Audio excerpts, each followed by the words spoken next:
From the mysterious world of Hyrule, a randomized force has been sent out and now being broadcasted directly to the comfort of your home. As we say good morning, afternoon, evening, wherever you are in the world, welcome to today's ALTTP daily race here on Speed Gaming 3. Today we have ourselves an open seed, and our runners are Technolink, Chloe Power, So-Called 2044, and So-So-So's.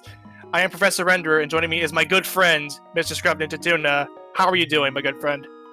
Oh, I'm doing great. I'm hoping that we have some fun shenanigans so I can make silly and you can keep me in order so I don't destroy the world.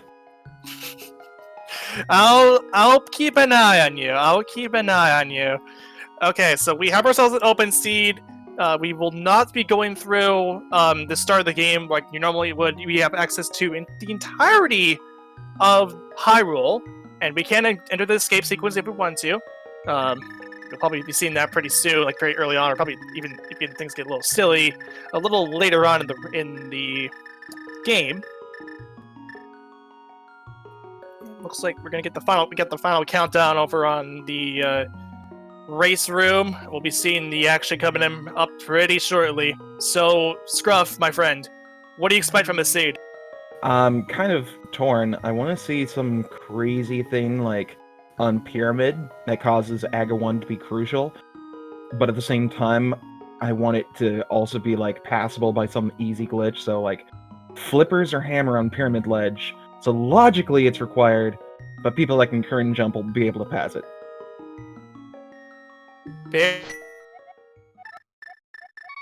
Some more recent glitches to be thrown out here as we are underway here on Speed Gaming number 3. All except for Chloe Power has gone to Link's house getting 20 rupees. Chloe finding a heart container within the sanctuary. And we won't know if that was the Sank heart or not. How rude. Yeah, that would be kind of funny if it was the Sank card, if we just found like the entirety of everyone else that's just being there. And so Technolink, So-Called, and So-So-So's is gonna go and do the Uncle start, while Chloe directly heading over to Lost Woods. Not gonna check out Lumberjack Ledge just yet. We might see them as the rest of the three go and check it once they're done with these Uncle checks. Uncle giving 20 rupees. The Mushroom Spot giving out 3 bombs. I mean, that's just kind of rude to pilfer your uncle's dead body of loose change. What kind of nephew are you? Jeez. Yeah, Link's a thief, and 20 rupees within the drop down and 50 rupees within the secret chest. So-So-So's, and pretty much everyone else going to save a quit to the sanctuary, getting that heart container. And Chloe heading over to Kakariko Village direct after the Lost Woods checks.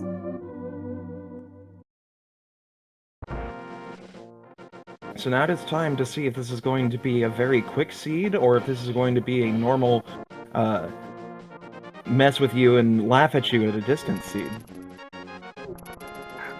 I liked the description of that, and seems like Technolink and So-So-So's are going to head over to Lost Woods. Chloe Powder starting off in the Blind's Hut, finding 20 rupees, a heart container, a red boomerang, and a bottle, so Sick Kid will be available after the Kakariko checks. The main Kakariko checks are done. The bomb wall giving out some more bombs. And So-Called gonna look at the Lumberjack Ledge. Oh boy. I want to bet that was a hook shot. No, I'm believing that was the Cane of Samaria. So hopefully Meyer and Turtle Rock are pendants. Yeah, because that Cane of Samaria might be important. That is going to be very important. We have yet to see a map check, too, from any of the runners. So who knows what the Light World has in store for us. Lots and lots of pain and misery. Well, for the runners, at least. Yeah, it looks like the chat is saying that it was a Cane of Samaria. So it is possible. I don't know, but I mean, I don't know if it looked like a cane, actually, from when I think about it too, that there was like a little red like it was a lot more red than it is with a normal hook shot, where it's just a handle. It was definitely something long and thin and sprite-shaped. For sure. And the chicken hut only gave me 20 rupees.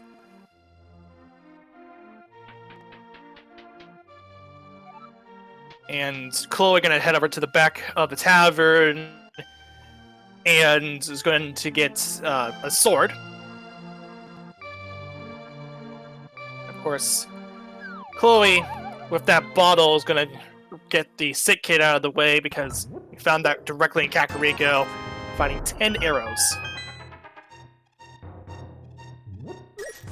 Alright, and we are getting some confirmation from some wonderful, wonderful people in chat looking over the broadcast that was actually Shovel. So for now, we're going to say it's useless until proven otherwise.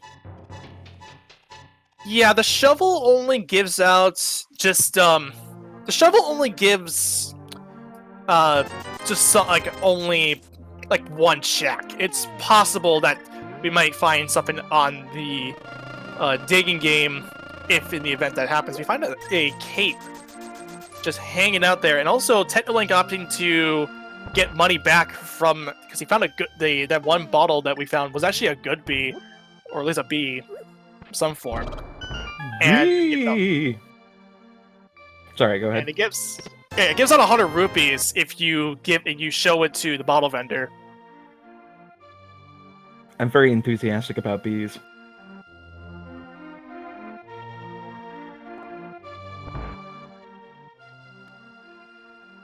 And Chloe opting to get that cape, obviously, because, well, we're early in the game, and we're just a lamp away from being able to at least play Aga 1 if that ever comes down to the case. I mean, we already have the stuff that we're going to be finding, like getting that shovel in the event that it happens, and SoCal only having that information, and Chloe, everyone else just not having that information whatsoever. Chloe Power heading down to South Shore.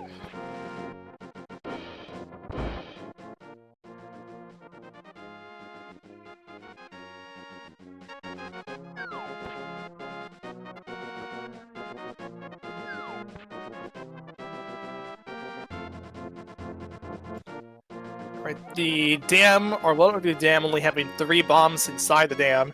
The sunken treasure will come up just after this. SoCal getting their sword, and so's on their way to get the cape. I like how the seed is being really nice with these bombs. You don't have to worry about wasting any money on them. Yeah, 50 rupees for 10 bombs is a good deal, but we found a lot of bombs anyway, and there's a glove. Just a very damp glove. Yeah, but it's very damp, and yeah, it kind of looks like it's made out of, like, iron or something. Well, we know that brown part on there is rust. It's probably corroded. I don't know. Chloe heading to the mini Boulder cave. That's really why Titan's mitts are colored that way. It's not a different glove, it just happens to be super rusted. That, or you could just say that it's a certain glove that a purple guy would wear. But yeah. There's a mushroom in the mini Boulder cave. Tons of money, and the boots. Ooh, we may see a water walk and a Zora check here. Yeah, this is looking to be really nice. And also, I like that rupee count. Yeah. Sorry, I mean... Alright, Chloe heading to Lost Woods, the Ice Rod Cave. Yes, clearly this is the other part of Lost Woods. I mean, if you want to get technical, everything's a part of Lost Woods. This is just like super southeast Lost Woods.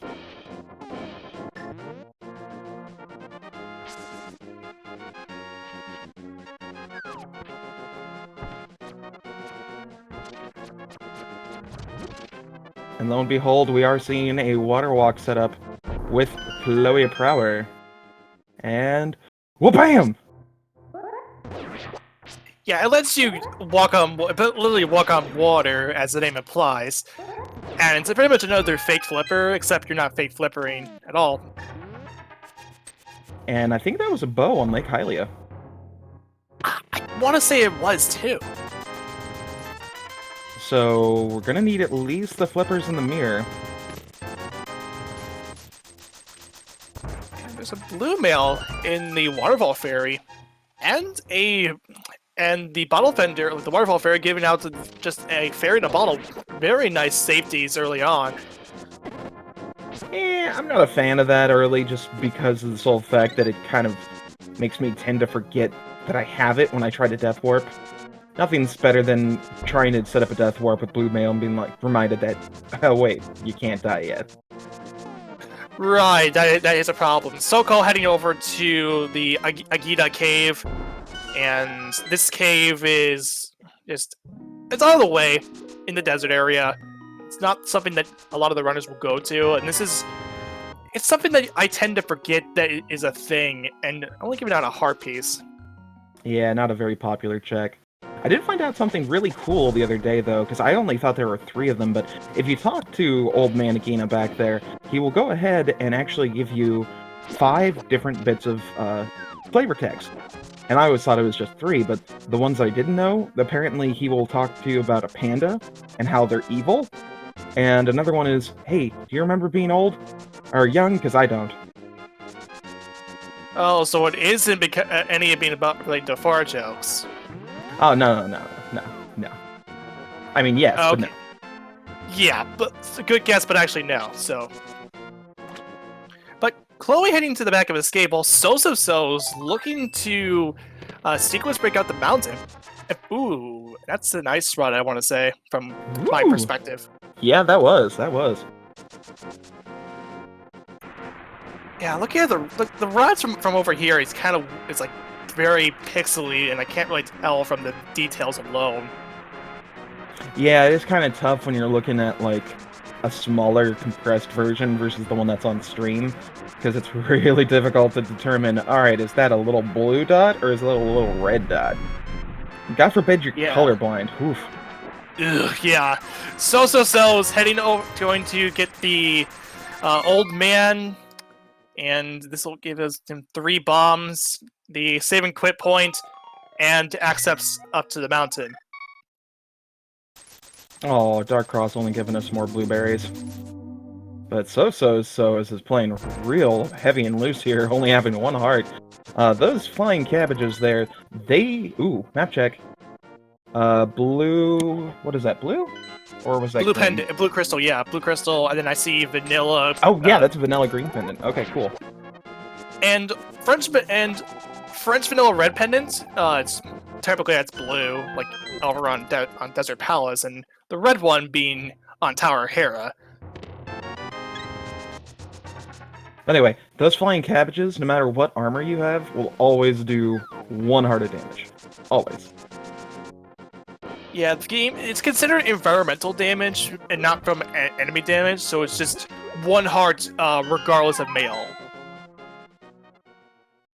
Also, I think we're coming down to, like, the last few checks. Front of Escape and Eastern with Saha's Closet, because we're down to the nitty-gritty. We need the Moon Pearl, we need the hammer, or we need a lamp. Yeah, lamp and moon pearl, just so that you can get the dark world. It's still it is possible for the moon pearl to appear on top of pyramid ledge, and that is the case here. And so-called reading the Sahasrara, and there's the timesmiths. Oh boy. Okay, so with that, Aga is more than likely dead, unless you are correct. If we have ourselves a Moon Pearl on the Pyramid Ledge, then it will be an Aga-required seed. Yeah, that is the case here, and already we already have timesmiths available, and of course there's that. If we find a Moon Pearl, then we can access the dark world through either, if we get the hook shot, we can either go over to East Death Mountain and check out Dark Death Mountain, or the more common one is that the one you tend to get earlier on is the Village of Outcasts portal. Oh man, with that Master Sword in tow, we're getting real close to the Aga 1 care package. Yeah, we're just a lamp away still, even with that cape in hand from Chloe Power, So-So-Sos, and So-Call. Ooh, poor Techno. Ouch. Ends up getting 1 point out and gets damaged as he's fallen, so he takes that full damage and's gotta respawn. Ooh! Even then, oh boy, there's Dark World access on the table, and I love Chloe Powers. Oh boy. I'm gonna beat a weirdo with another weirdo. Yep, you can kill the guard, the ball and chain guard, with the guard if you find Ice Pod early on. It counts as if you were throwing a pot or something because it does tempered sword damage. I absolutely love that. Now, in case you missed it, our wonderful Psyduck down there has found the Moon Pearl off of the Witch's Hut with the Mushroom Turn-In, so we have our Dark World access. Again, the only reason why we would ever need to do Aga 1 at this point is if the Flippers or the Hammer are either locked on the Pyramid or in Pod, essentially needing us to go ahead and get one of those two to have access to that Eastern Dark World. So it is still possible, but Aga is on life support. Yeah, it's coming down to the wire this because of the what I call partial Dark World access, because you don't have the full Dark World just yet, but like key points that like of the Dark World, like Village of Outcasts, Hype Cave, the dig game, so on. All of those are I consider partial Dark World. Seeing as how it's super easy to go ahead and avoid having to do Aga 1 just for that East Dark World access, I doubt most of our runners are going to do that. But I would love to see someone take the initiative. Yep, and looks like So-Call will be the first one to get Dark World access at 15-16. With and So-So's right behind. Yep, So's just right behind, and Chloe also right behind So-So-Sos. And Techno coming up with that right now. So yeah, Techno just needs to go get his Titans, and he's following suit. Yeah, these are pretty quick. These are going to be some pretty fast Dark World times for all 4 runners. They're still like evenly matched, like very close together, and especially So-Call and So-So-Sos on the bottom side of your screen, just both dashing to get over to the Village of Outcast portal. Now this is interesting to note. Both Chloe and Technolink have both gotten their Master Swords, where So-Call and Sos have skipped them. Oh, that red mail's nice. Ooh, and that was Misery Mire with the blue pendant and our 5-6 crystals in Swamp and Thieves Town. So our mirror and flippers will be required, and that makes easy access to a bow. So that is not going to be a problem either. Definitely, and with the fact that the cane, I mean, oh boy, imagine this scenario. Cane is like that shovel. Even though we initially thought it was a cane as Mario, what if that shovel led to that cane? Just because why not? Oh, that would be beautiful. That would be something, because that means that cane would. I mean, you had to kill Akawan regardless, even in like our belief that it was Kane just early on comes out to be true. And okay, so I would be okay with that. Yeah, Chloe Power and So-So-Sos are now in through Skull Woods, and So-Call wanting to go to the Village of Outcast, Technolink gonna get the red mail.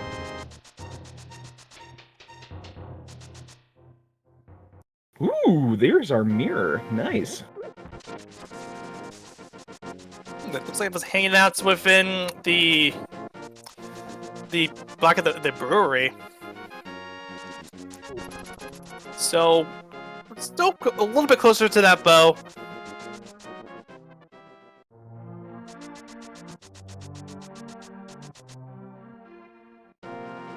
And there's an Ether Medallion within Thieves Town as So-Called dives into it.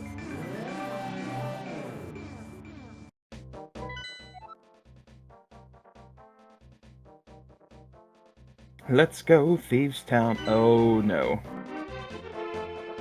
Yeah, that's at least 2 items. Or at least 2 or 3 items. Yeah, it's gonna be 2 items, 2 possible. But, getting an early small key in Thieves Town is never a good sign. Yeah, because that means Big Chest is one of the possibilities that it could be there. Because one thing too is that the blind will never hold the small key at all. As I think by the game's logic, like in the vanilla game, you were supposed to get that key anyway to get the Titan's Mitts from out of Thieves Town. So it wouldn't make any sense for blind to just lock away that lock it away with just the key that you just use. Yep. And thankfully, it's actually set in part due to the logic, because our wonderful developers of this randomizer have made it that any small key that you get, if you use it in the dumbest way possible, it takes that into account when it sets those keys in motion. So it will never softlock you in such a way that you won't be able to progress. So if you decide to go ahead and skip that small key over on the right and just use that small key that you found to get to the back of Thieves Town, it's not going to lock you out of that one chest. It's just going to be like, okay, we'll just assume that, hey, you're going to use that key in a really dumb way. Yeah, and the keys are laid out anyway, technically in that mirror.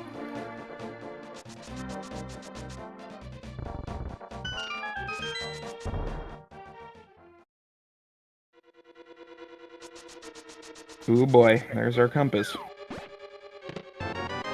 So it's still a possibility. It looks like, if I'm taking a stab at it, it looks like the one time that I want to see the logic from this. The only thing that's left, if the maiden chest has, the main chest has a map, then there's an item on the bait chest to which we would need the hammer for. So we got about a 33% chance that the map is going to be in that big chest. Yeah, the only thing that can lead to that possibility is if blind has an item and the maiden has an item, and that's just the only way we can avoid that little problem that we're having. We're just about ready to get our check, though. So-called is going to go ahead and give us that.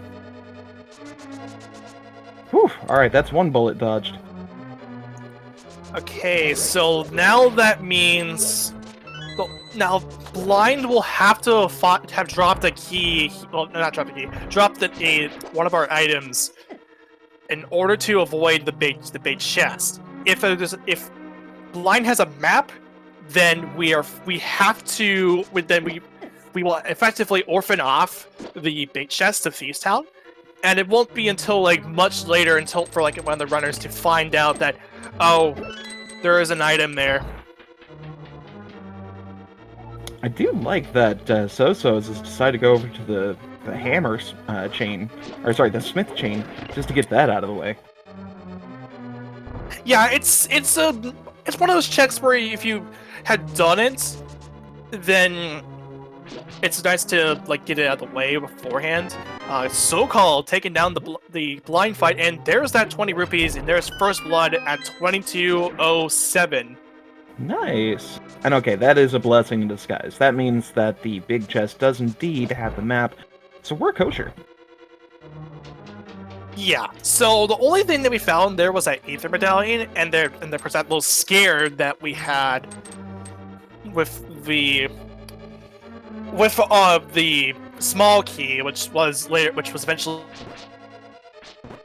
hanging out in K45. But it's okay, we're good. And now Psyduck is literate. Okay, so now that means that So-So's, if he found the sword, if he finds the sword eventually, finds a sword.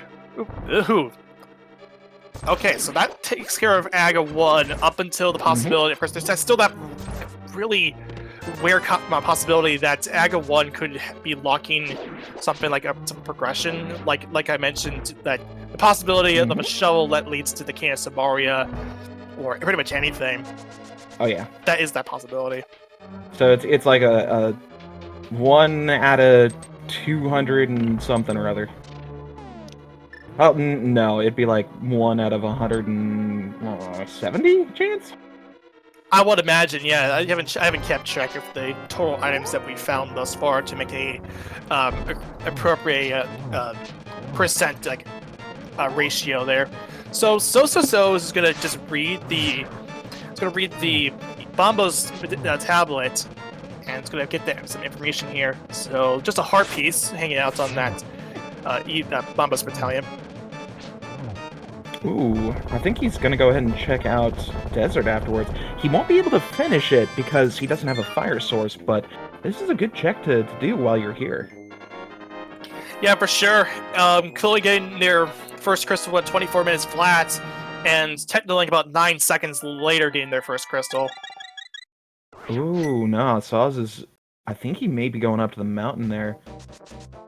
Nope, never mind. He's probably just going to go ahead and do Hype Cave and then check out the pod area. To be fair, though, he does have Titansmith's hammer and the mirror. He'd be able to get a lot of checks done over on Death Mountain. Yeah, that alone, that means we have the pretty much the entirety of Death Mountain just ready to go, because Hera is... We have Hera, we have our Book of Medora, so we can check out Ether Tablet, we can do all of East Death Mountain, and then Dark Death Mountain is also there too. And So is going to go check out Hype Cave, as I mentioned this. Technically, there's... we checked this originally, but there was 50 rupees on the Din game. Now, Hype Cave NPC, 20 rupees. These 4 chests here. There's that other bow. And that's easy access for silvers. That's a Hype Cave. I'm gonna say right here, that's a Hype Cave. Hype Cave lives. And Sokol heading for getting that bow right now. Oh, and the flippers too. And of course nope. I think he's gonna skip it. I don't think he actually checked Lake Hylia. Yeah, that's a thing too. Like, I don't know if... he's doing it right now. He's gonna check the hobo. Yeah, that's the manner of the bridge check. This is fine. I think this will lead him to, like, if he decides to go do Zora, then that leads him over, like, cleanly to the silver arrow so that he can just grab him. And Sokol, without wasting any time. Everyone skipped it because we didn't have the Moon Pearl, but that was a hook shot from the man under the bridge. Oh, that's big for So's. So, wow. Oh, we're only dang. just missing we're just missing a Fire Rod and Cane and just medallions at this point. Yeah, Fire Rod, Cane, and whichever medallion is necessary to open up Turtle Rock. If it happens to be either, then we're almost there. Yeah, this is really good for So's. Technically getting the Book of Medora, and Yee! Oh, there we go. There's I mentioned of speaking of the Fire Rod, we found the Fire Rod, just now a cane away and some medallions, and that's it. And of course, in So's case and Sokol's case, they're looking for another sword so that they could at least enter go mode once they find that cane. But my goodness, I mean, as long as So's, well, I think he's gonna go ahead and see that the silvers on Lake Hylia when he goes over to Ice Palace. I don't believe he's gonna be missing that. But yeah, this has just been a freaking jet seed. Yeah, so far this is all the hallmarks of a jet seed. Like right away, we've got tons of items. Like just finding the first couple minutes of the game, like just not even a half an hour in, and we're still finding really important stuff. Sokol getting the red mail, and So is gonna check out the catfish. While Technolink is gonna get their boots and their flippers, their bow and flippers. Boots and bow start with a B. And of course, you don't want to forget the single arrow. That's important. Exactly. I mean, that's the lone single arrow that's going to kill Ganon. Yeah, the shot heard around the world, at least in Hyrule. The thwung heard around the world. Pretty much, yeah. That is now my bow sound from now on. Chloe gonna get the heart piece from off of the Ambo's tablet.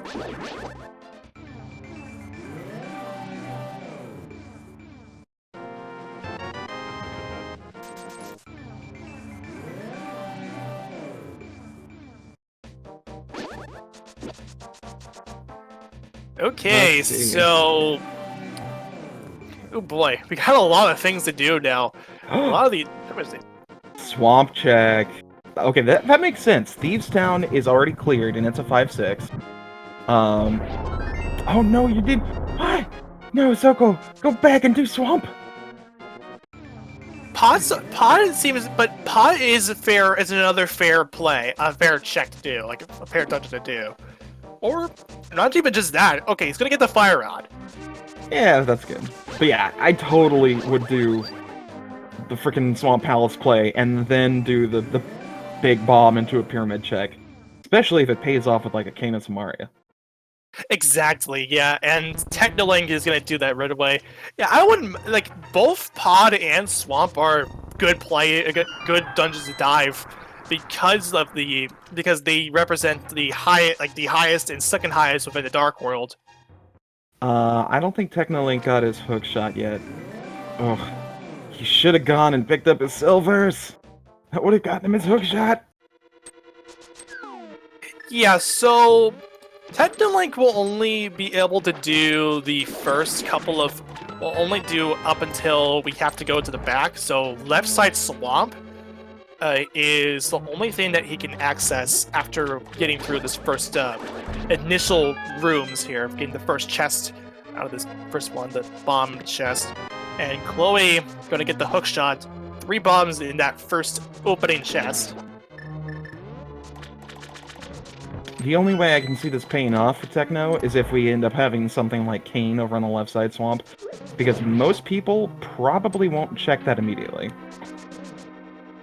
Yeah, and I wouldn't be surprised to, like, if Hobo as a place to find the hook shot. It's not the worst in my opinion, but I can see why, like, people would sit like orphan off the Hobo, because it's kind of sort of out of the way, but at the same time, like, very accessible from the Dark World. If you just go down the stairs and then just a mirror in front of it. Yeah, that's fair. Oof, Chloe getting hit in the backside with those spears, so a little extortionist is like, nope, I'm out of here. Yeah, and so Chloe has to get Kiki again, so that way he can just open House of Darkness. And again, like I said, this is a fair play to do Pod. It's the second highest in the Dark World in terms of item density.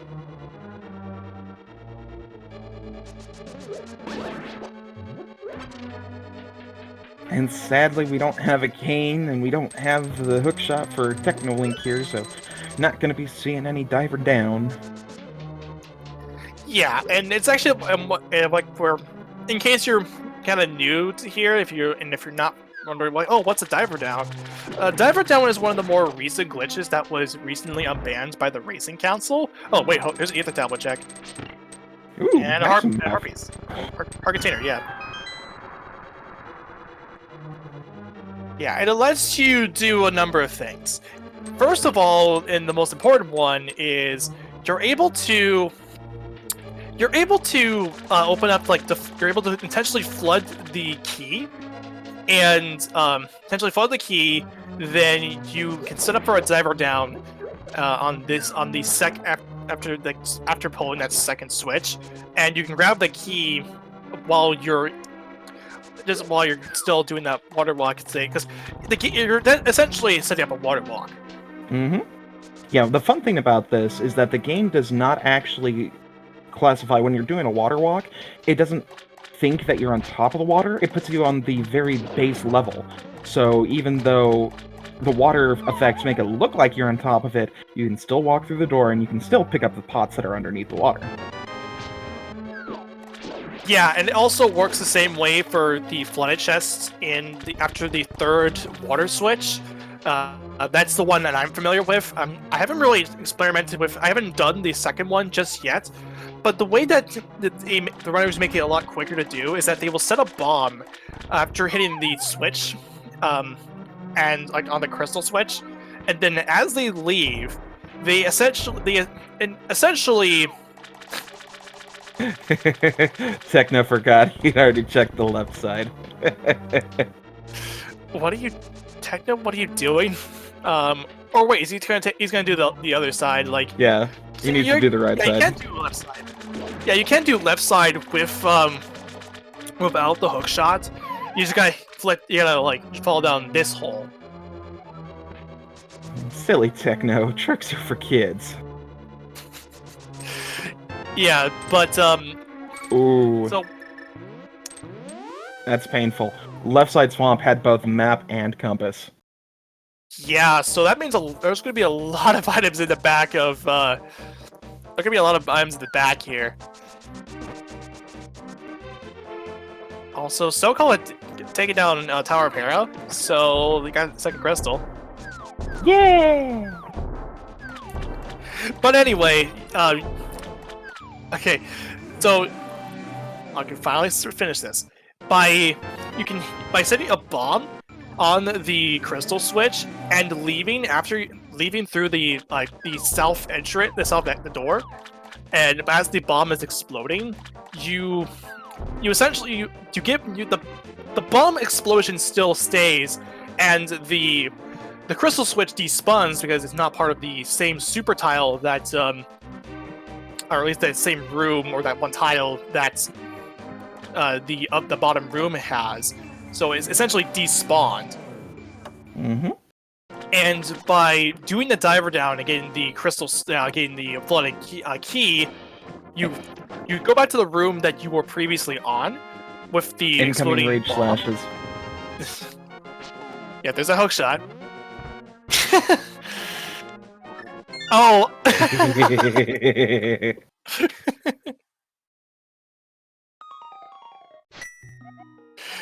And so that as the explosion comes back on the screen, the crystal switch will spawn, and you'll hit the switches, and you'll be able to get past it without a problem.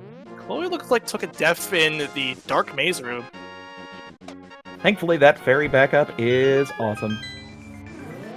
Yeah, this room I recently learned, like this dark maze I recently learned in the dark. It's not the worst. Oh, Cane of Burna. Oh, nice. Oh, and that means we have an item on Helmasaur. Nice. Yeah, and speaking of stuff, things that you can go with the Spike Cave to, SoCal heading over to Spiral Cave. Yeah, another really cool glitch that sadly is still banned in most races that I saw the other day was remote control boomerang. It's a nifty thing that basically uses the same idea as the splash deletion effect, where you load so many sprites on screen and then throw the boomerang that the game has a tough time discerning who's the sprite and who's the weapon. And so you can actually have your boomerang mimic your movements. So if you need to hit that switch while you're down in the flooded area, you can do that. Yeah, we refer to these kind of glitches with like overloading many sprites as Installa glitches because of the variable name called Installa. So that's the thing. Also, SoCal, I think, going to Paradox Cave. Yeah. Still didn't find anything that great, but we might have something here. Yeah, top 5 chests. Here we go. 20 rupees, 50 rupees. So that's 70 so far. Gotta deal with some mini moldarms. A piece of heart, the blue boomerang, and another sword. Ooh. So that will at least put him like one step away from go mode. Also, we do have a pedestal check up in here, so bomb. And it's gone. Yeah, I say bomb because because I like to bomb the pedestal sometimes. Yeah, I was figuring pedestal was going to be dead anyway. I mean, the only thing that would be really useful at this point would be a medallion.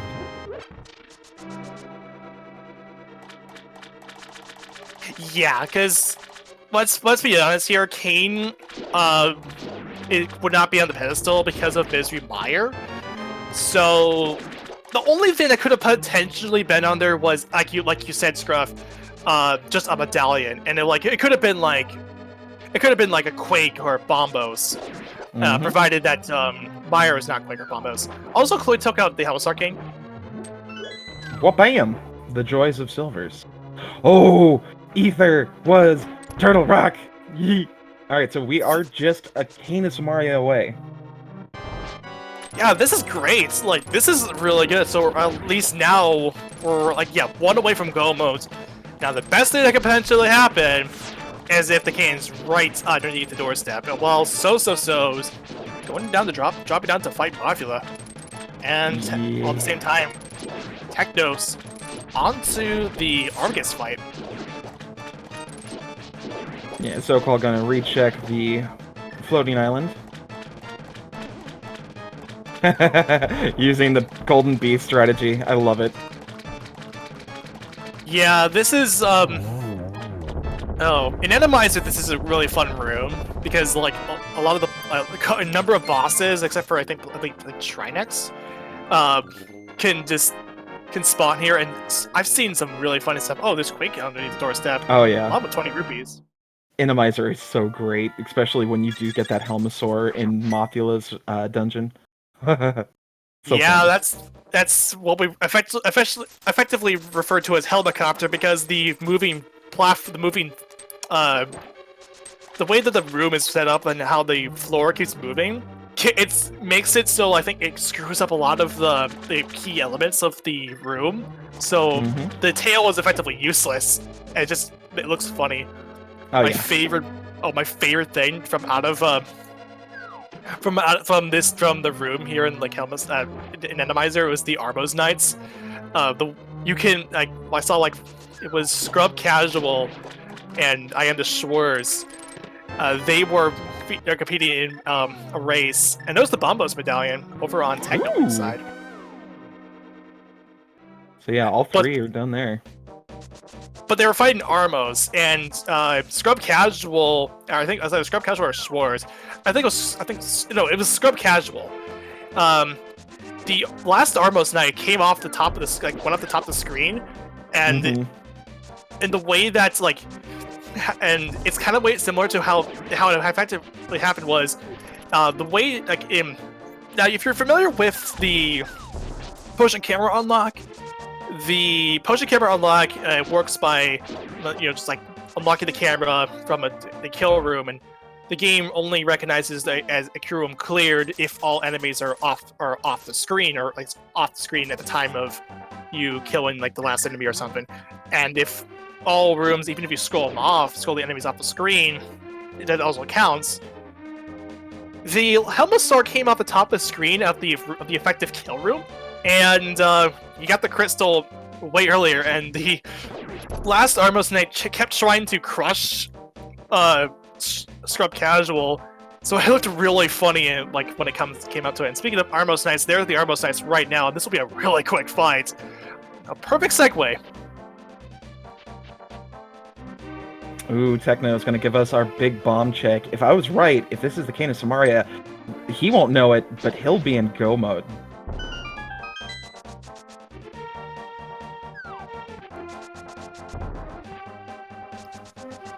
Yeah, though so here's the green pen is available, and there's the fire rod for Technolink. That's our butter sword on Desert Ledge. Oh, that's great too. So at least for SoCal, SoCal will have a really bog standard Ganon fight. Oh no! Oh no! That's the flute. Oh no! Oh boy! Mire area is now my area is primed and ready. Misery Meyer could potentially be primed and ready for Technolink if he doesn't find the Quake Medallion pretty soon. So the race is still on. We gotta find that Canis Amaria. Now the good thing here is Kane is not as bad as some other items like, you know, Ice Rod to be a last location item, because Kane is still inaccessible in all of Turtle Rock and on Vitreous. You still can find it practically everywhere else in the world, but it's one of those weird items where it's like, at least you don't have to do two bosses. Yeah, and because Samaria is a late game item, really, so that's it makes sense why that's the case. And looks like Soko forgot to get looks like he remembered. Oh right, I have a bait chest to check, so I'm gonna go and check that right now.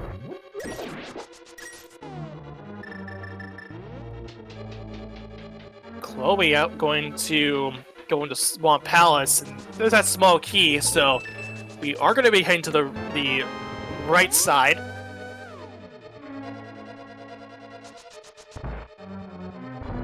You know, I'm kind of hoping that the shovel does indeed lead to the cane, just so that one person in these 20 contestants that was like, you know what, I'm gonna galaxy brain this, has it pay off.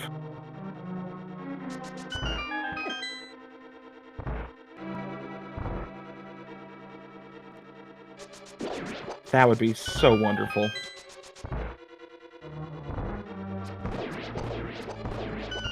Yeah, so here's the aforementioned room with the potion camera unlocked. Again, pretty easy with that bow and silver arrows. Mm-hmm.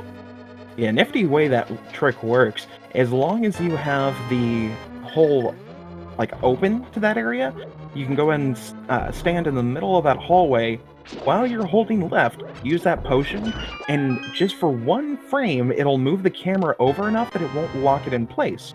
So when you enter that room, and then hold onto the wall on the right, you can essentially move the camera with you, so that way you can just walk the guys off screen, and then bam!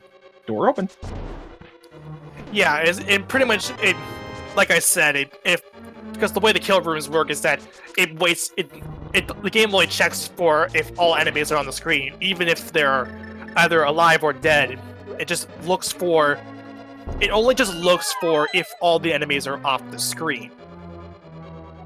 Now, the less popular clip in that room, just because it's so dang difficult to do, is called the Mimic clip. And that one, oh boy, it is nuts.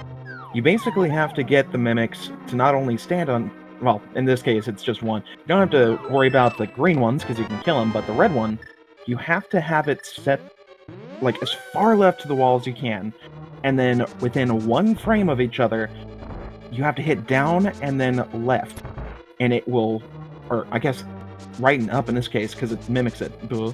But anyway, you have to get it to step into the wall frame by frame, because its animation will clip it little by little.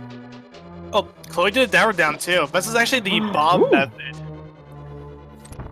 Yeah, this is the bomb method. So diver down, you don't even need a Canis Amaria for this, but you can use the bombs, and it effectively still works as if you did a diver down originally, like if you did the Canis Amaria. And that Canis Amaria strat is like you have to buffer one frame down in order to clip yourself into the the railing, and then with that in mind, you just edge your way into the ledge that are the ladder, like the clip, the rail. That's the word I was looking for. The rail, and you'll be able to jump down there. Yeah, gotta give him kudos for being able to get that. That's one of the only tricks that I still can't do without failing miserably. Yeah, I found that if you just like scrubbed like the controller, like the down arrow, like off your finger, and then just press do like a sword buffer, then it still works just fine. So's on the Moldorm fight and just gets knocked off the edge. The wonderful world of Trolldorm. Thankfully, Argus is also a whole lot easier to deal with those silvers. I mean, who would have thought that getting shot in the eye insta-kills you? Yeah, well, say that to Vitreous. That's a whole other story. Or specifically the big eye, because that's two separate arrow shots and not one.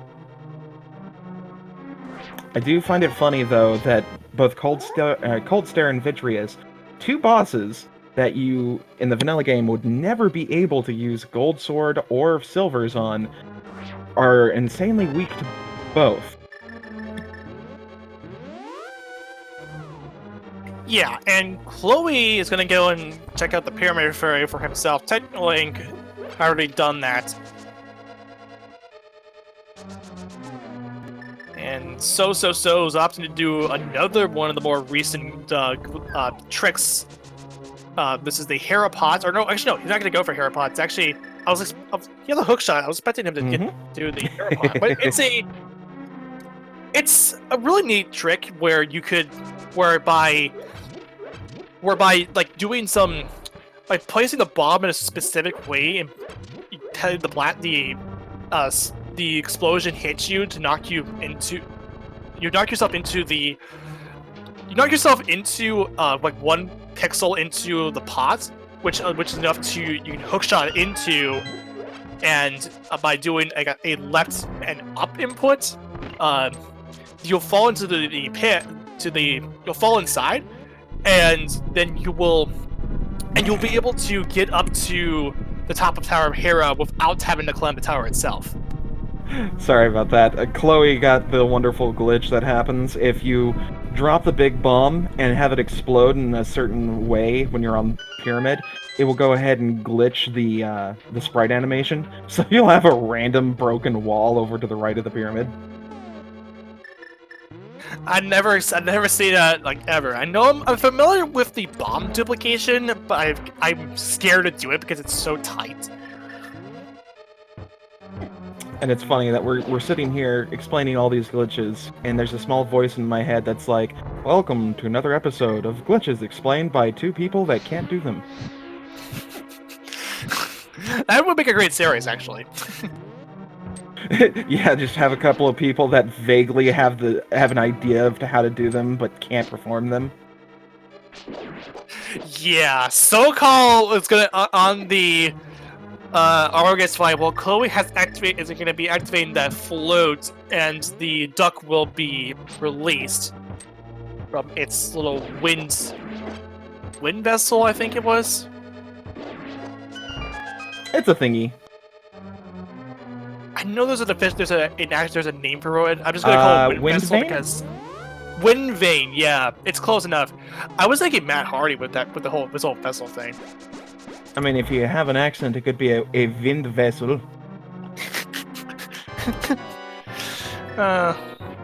Technically, like on the Helmus Arcane fight too.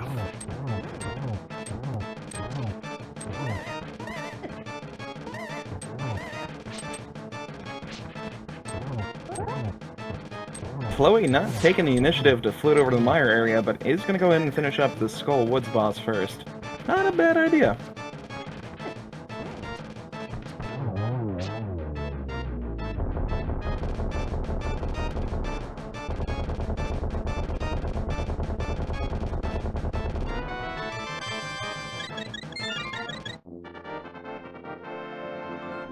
Oh, that was the sink cart. Oh, that makes me sad. I wanted the Heart and Sanctuary to be the unknown Sankheart. Yeah, that would be pretty funny if that was the case. Just ruining all my fun game, thanks. Anyway, Chloe Power gonna head over to the Cold Stare. It's another weapon weak to the Fire Rod, but it's Mafia. Yeah. Works. I believe Half Magic was over in the pod area. Yeah, I know Chloe had cleared out pod, so that does mean that that is in the pod area. So yeah, because Techno just got it. Alright, Technolink activating the flute.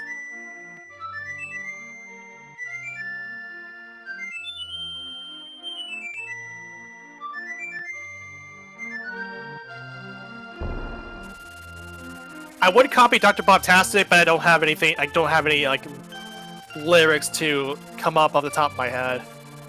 My lyrics aren't family friendly, so I'll just be quiet. Okay. So I'll make you all wonder, what in the world could those lyrics be? You will ponder that forever.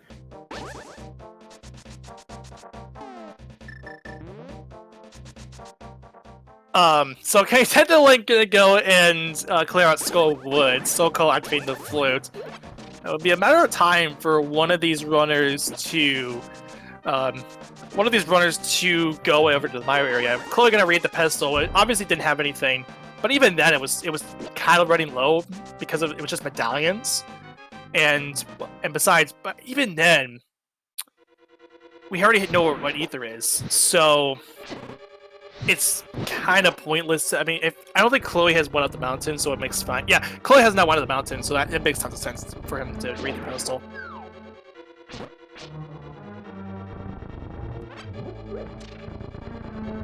Also, cooking the magic bat, just a piece of heart.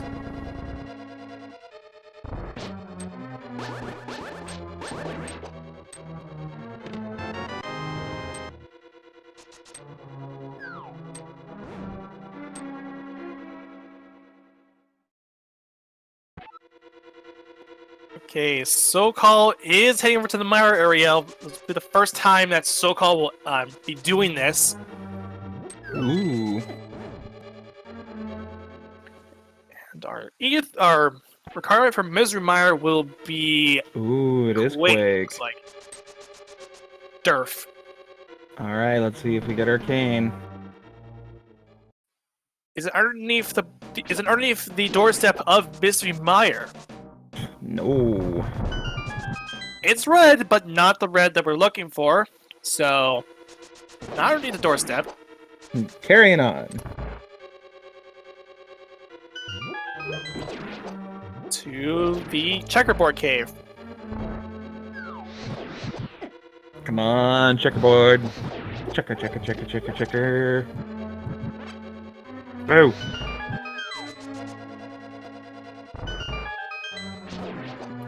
So, SoCal is fleeing away. SoCal could have went over to Mire and checked it out. So yeah, that's true. If I mean he's going to clear Skull Woods, which is fair. It's not it's a really quick dungeon to get through anyway, so you might as well get it out of the way while it's done, while you're still at it. But it's now we're kind of running low on stuff to check. I believe we have not seen Graveyard Ledge. I might be wrong though, but Mire is also ready to go. If it's possible that Mire could have the Cane of Samaria, depending on if it's if it has to be in the front, because Vitreous can't have it. I think we did see Graveyard Ledge. I want to say it was the Cane of Burna. Yeah, that was okay. I want to make sure that was right. Oh, okay. Our tracker is keeping me accurate and not a liar. It was not the Cane of Burna, but it was indeed something else. Alright, technically, reading the pedestal, I'm not gonna. I mean, we're gonna find out here shortly, so. Yeah, because yeah, this will be the Graveyard Ledge check again, which is fine. So Mire could be the next play to make. Yeah, it's 20 rupees. Okay, so yeah, Mire could be the next play to make.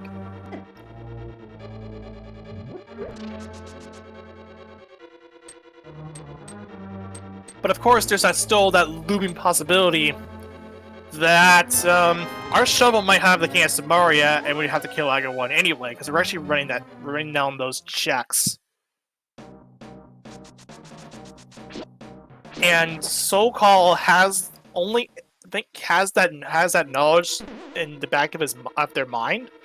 So I don't think Chloe, Techno, or So's did in fact go over and read the Lumberjack Ledge. I don't think they did. I believe we've only seen one person so far that checked Lumberjack. Yeah, and that would be so cool because they did that like a while ago. But Chloe is gonna go for Hera, I would imagine, and also Ether Tablet. Mm-hmm. Definitely trying to bomb jump all over through Skull Woods.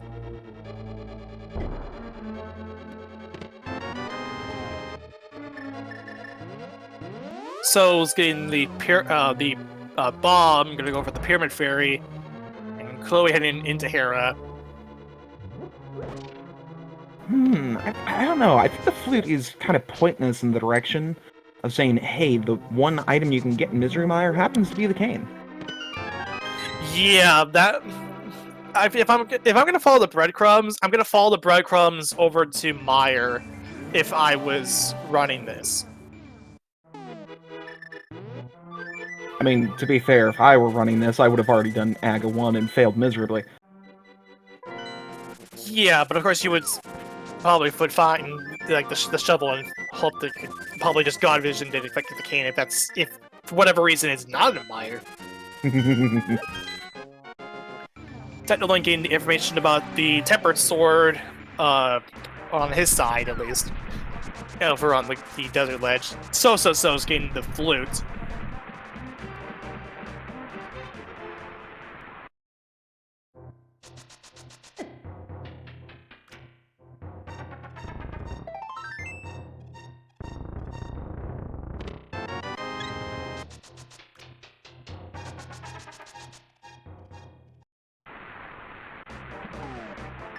Oh, yeah, So's hasn't done the front of escape yet, so he's gonna get his Tempered Sword down here.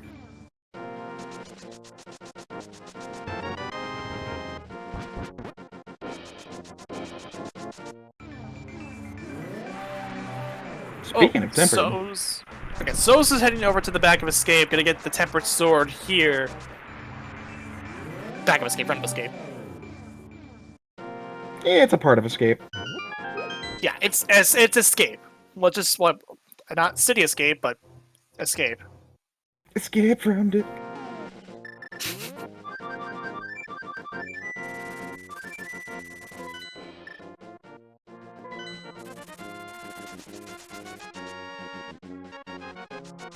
Now, thankfully, I believe it was So's had already checked the basement of Hera. I think it was just $20, so we don't gotta worry about nothing.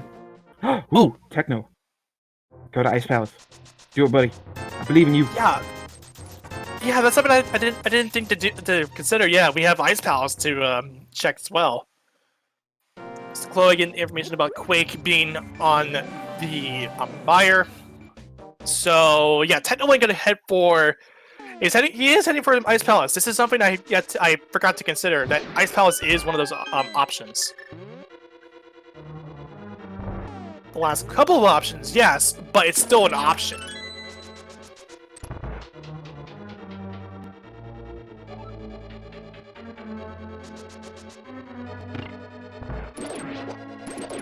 And Chloe will be the first one with the gold sword. What am I saying? It's shiny. It is shiny, and not 1,000 degrees. Good lord. Can you imagine trying to wield something like that? Just pick it up and then instantly just burst into flames. I mean, you're going down, Ganon. Ah! So I've seen YouTube videos of doing that when the 1,000 degree knife or whatever shiny and deadly object was like all the rage on YouTube. I'm gonna call shenanigans on those videos. There is no way a little butane torch is gonna be able to heat something up to 1,000 degrees Fahrenheit. I mean, it's easy fuse. It's easy fuse. Anyway, Technolink on the way over to do the Ice Palace bomb jump.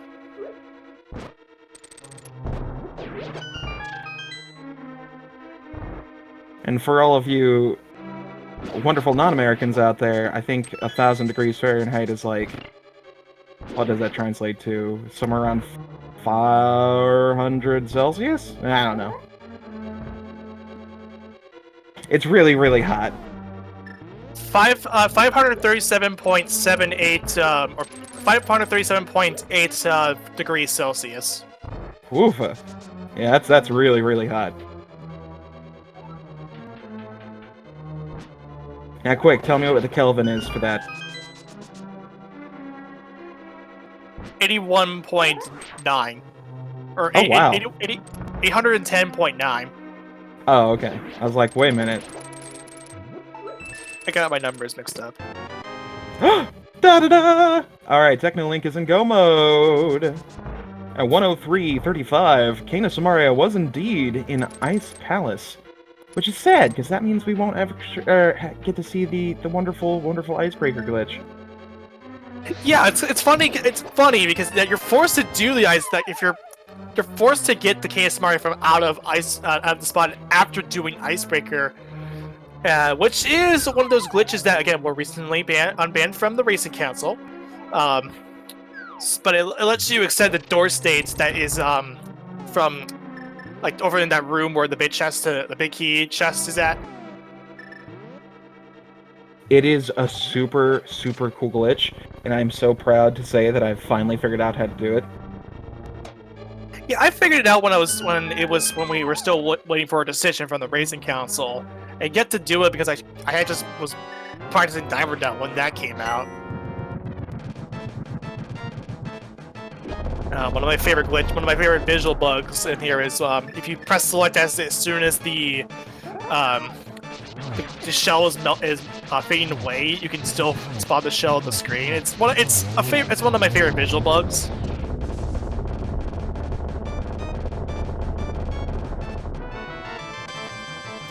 Now, for the moment of truth, does Techno go to the mountain and assume he's in go mode? Because he could be thinking, I'm still missing Quake. I don't know where that is. Yeah, I wouldn't put it against Technolink because really that the Quake is like still deceiving him. It could be like, oh, Turtle Block might just be Quake like it is like vanilla. But we'll see where he goes, and I will. Okay, he's gonna turn he's gonna go over to the potion shop. That's fair. Yep, restock on some potions. Probably just gonna get some blues. Yeah, converting those reds into blues, which is fair. I mean, it's good safety. 3 blues with that many hearts and half magic? None's gonna be able to kill him. Yeah, for sure. This is fair from Technolink's perspective. So Chloe is gonna flute away, and I would imagine. Okay, so he's going over to the mire area. Is he going to? I would imagine going into mire, like so. And this is. It's not the right play but it makes tons of sense on Chloe's perspective. Oh yeah, and you just gotta kind of. I don't think has Chloe read the PED yet? He has. Okay, good. Because I'm fairly certain, unless he's mismarked his map, that he would know Pedestal is not going to have what he needs. But it's definitely a good idea to go ahead and check this anyway, because it's one item. If you get it super early, you can just be like, nope, I'm out of here, and just go on to the next place. Yeah, so this is, again, on Chloe's perspective, it's fine. It's not the right call from us, from what we know, but it's fair to assume Chloe would go out this way, just because open for vanilla cane. It's 2 items, so if you find like 2 items in the front, then obviously you can just leave, and there's not like it's just a little time loss. But if it's like if you go like all the way to like the big chest or something, and you still don't, and you find like your first item there, then that's going to be a lot of time, and I automatically assume that the cane's not here because Vitreous would have an item. I've been pretty bad with my. Oh wait, that's names right. today. This is an Ambrosia. I was sitting there thinking, like, wait a minute, why would he leave after one item? Oh, right, because yeah, different seed. Yeah, Ambrosia, in case you're not aware, is a seed type that was actually in week 2. Okay, so there was a Godmire, but of course it's a pendant, so gotta keep moving. Yep. and nobody's gonna break Chloe's stride. Mm-mm. But yeah, it was a wonderful mode where basically it is standard mode, but you start out with a sword. You get a boots hint from the uncle as he's leaving the house, and every single boss is guaranteed to have an item. Yeah, we saw this in week 2 of the league. By the way, we're approaching near the end of the Cross Keys week. It's currently Thursday, and we got quite a number of matches for you coming up here. I can read out some of the ones that's coming down after we're done with this race, and also some stuff eventually also coming up alongside Speed Gaming. And by the way, these runners are really good. They're putting their names out there, and we can only show like 4 of them. But it's like out of a great a number of a pool of other good runners, and it would be really nice if you gave them a nice hearty follow. Technolink, Chloe Power, SoCal 2044, and So are your runners for today's daily race. And on tracking duty, we have Razor Flaming Coon and White Wolfos. They're doing a good job too. Unsung Heroes, they're at least keeping us informed about all the stuff that we may have missed and all that. And of course, I'm Professor Render, and my good friends, Mr. Scrub Ninja Tuna, are your commentators for today. Yeah. Give us a follow too. Scruff here does a lot of seeds every single day, and I try to play as many seeds as I can. Mainly the ladder matches, but still. So's getting the gold sword out of the pyramid desert ledge. Yeah. Both ledges. And it's kind of a good thing that he decided to do that, because he skipped the silvers. I'm still hoping that he decides to pick those up when he heads over to Ice Palace, because silvers are great for Ganon. Yeah, and silverless is still fine. It's a little bit it's longer than silvers, but it's not like the worst thing in the world when you know what you're doing. Yeah, it's pretty much just become a norm to go ahead and learn how to do Master Sword Silverless Ganon. Tempered makes it a whole heck of a lot easier, of course. And Gold just it's child's play. But yeah, I mean it's actually kind of not a bad idea just to go ahead and get the practice seed and just learn how to do this stuff. Especially if you're wanting to go ahead and learn how to play this game in a competitive sense. I mean, it's not that bad. I started a little bit over a year ago, and I'm fairly decent, I would say. Yeah, and I started getting a little bit more serious with racing after the Goma podcast mentor race, which very nice. They gave me all the tools I needed to beat my first seed, and I still continue to play a couple seeds. And the ladder race, the ladder that was recently a recent thing here in the league, the community. It's very nice too, and I do those whenever I have a chance to. I mostly play like Impros or Open, because those are the modes that I like to play.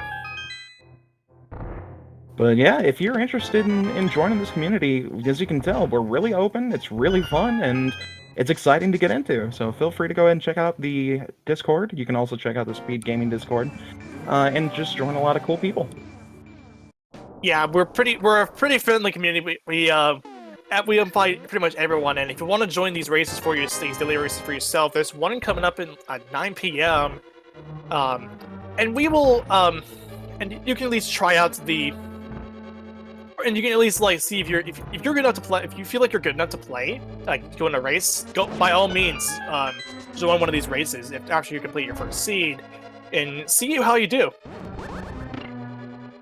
And back to the game, we did see that Chloe has finally found the lamp. It was in Spy Cave of all places. And to be fair, that has been open for a while, because we ended up getting our cape super early, and we get our hammer off of Stumpy. So that is 110% easily obtainable through logic. Yeah, and that will put pretty much everything, like all the dark runes, back into logic. Technolink, he knows what he's doing with this dark maze, with the platform here, the Samari platform. So he shouldn't have a problem going into the Trinix, right? And I like what Technolink had done as soon as he got in Go mode. He left out Tower of Hera. So as soon as he finishes up Moldorm, he can just as soon as he finishes off Turtle Rock here, he will first of all go and mirror in front of Ganon's tower, climb up to get the Tower of Hera and clear out Moldor, and then jump back into the mirror portal, and he will already be opening up GT. Also, So's getting the silver arrows, and he's actually floating away out of Ice Palace. No. Oh, he's getting more potions. Safety. Yeah, I don't. If you're gonna do Ice Palace, by all means, you should be getting at least some. You should be getting potions for it because you don't want to die. Because Ice Palace is one of the most annoying dungeons in this in the game.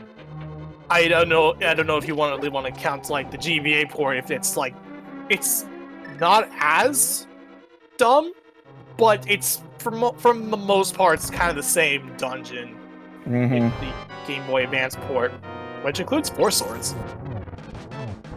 Yeah, the vanilla Ice Palace is not fun at all. I mean, it's easier when you can do stuff like the Ice Palace bomb jump, or the second Ice Palace bomb jump, or the new Icebreaker. It makes it decent, but if you try to do this vanilla, it's just...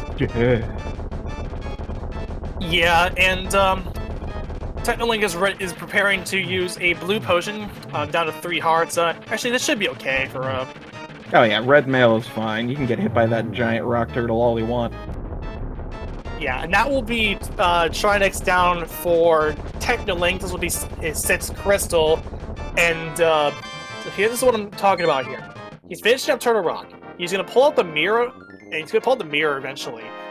But he will he'll mirror in front of Ganon's tower, and then go up Tower of Hera. I wouldn't be surprised if Technolink does a Hera pot here, just to make that process a lot quicker. Oh yeah. I mean, he should realize he's in go mode with Tempered and Silvers. He's not going to have any trouble whatsoever for the remainder of this game. So if he decides to head straight up to defeat that wonderful Moldorm boss, then yeah, we're kosher.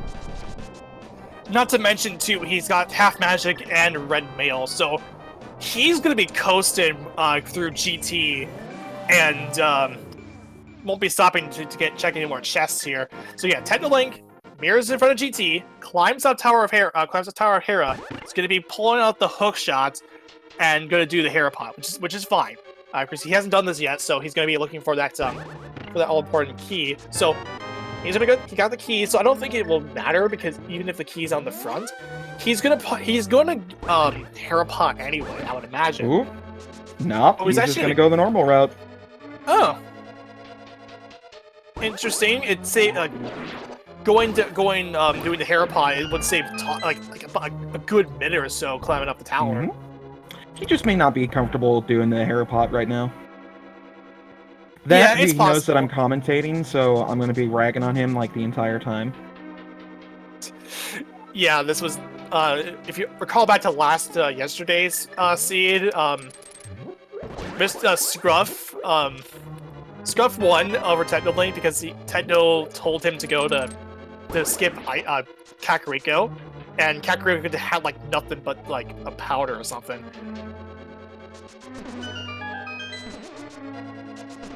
So Technolink is going to climb up the tower, and actually we'll probably start this game here, because this week blinking you'll miss it. But there are 22 locations inside Ganon's tower that Big Key can potentially be.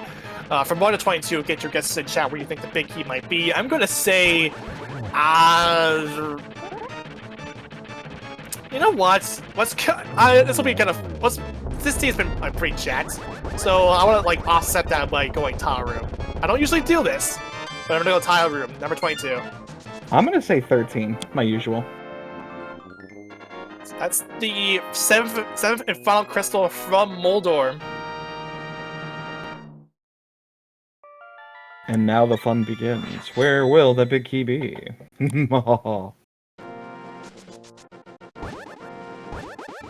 So yeah, this is the... So, I started the game early because of Moldor, but it's gonna... So he goes with the mirror portal, and already he's activating... he's got 7 crystals in hand, so he will summon the ladder down to ground level, and as I say that, 21 chests and a torch separates Technolink from getting the big key and completing the seed. Let's do this.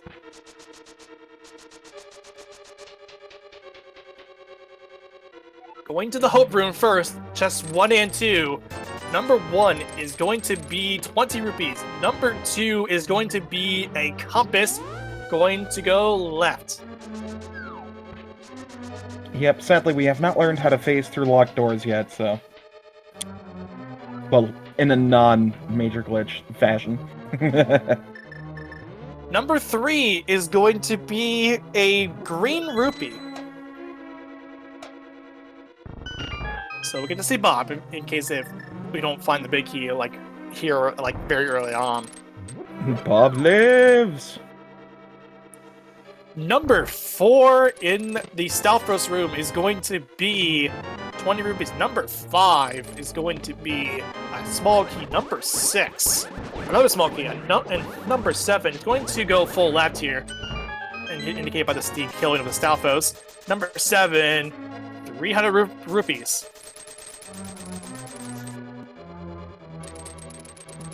And to answer a question in chat, the lamp was found in Spike Cave and the cane of Samaria was found in Ice Palace. I love lamp. Number 8, I missed it. I think it was more money. Okay, so on to number 9, the good old fire snake room. That was a green ruby, okay. Looks like Chloe finally got the cane of Samaria, so Chloe is also in go mode. Yay! And, of course, you'll have to kill Cold Stare and then eventually Turtle Rock.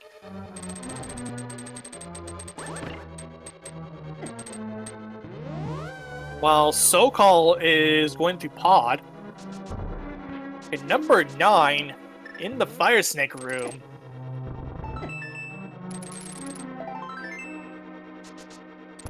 is a piece of heart. Ta-da!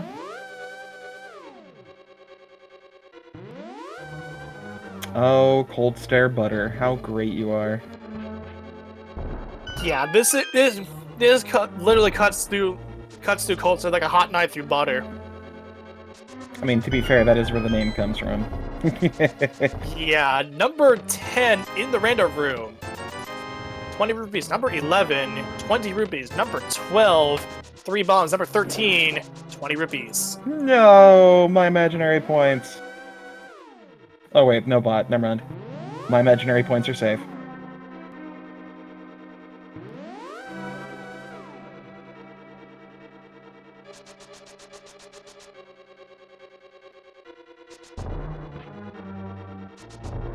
Okay, on to Bob's torch. Just gonna use that bonk here. Oh, rip my fantasy points. Oh wait, this is the league. Yeah. Alright, number 14. Number 14 in Bob's chest. Also, hi Bob. The big key! Bob paying out. Mr. Bob, Mr. Bob. And it looks like from the closest one to number 14 was Raz Evil, and technically speaking, you as well. Yay! So we got congrats. Xenoman and Raz Evil as the 2 closest. Yeah, congratulations, you two.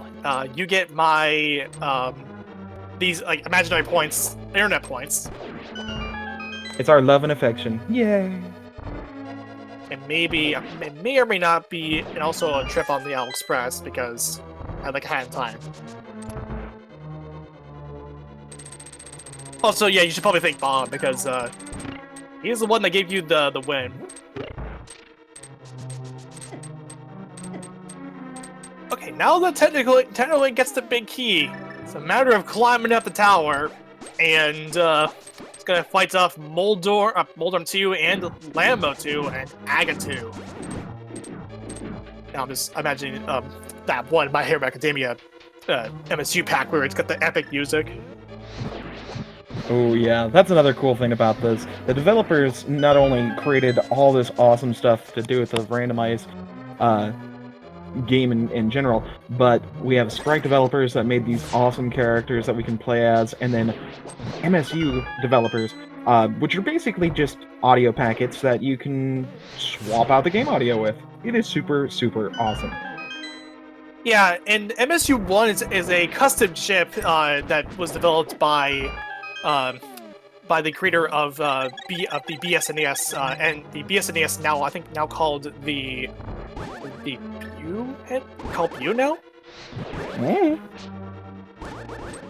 But he developed a custom chip that lets you put Redbook quality audio and full motion video onto the SNES, and very few peripherals and emulators support it. And one of these is SNES 9X, which is what some of the runners are using, especially SoSoSos with that frames per second counter. And there it goes.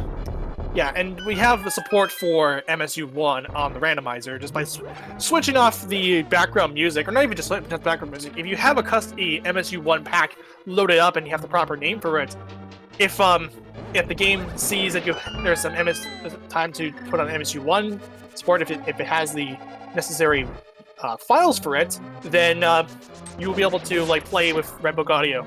Audio, and also my favorite rooms through here. Wizroom 2 is my favorite room by far.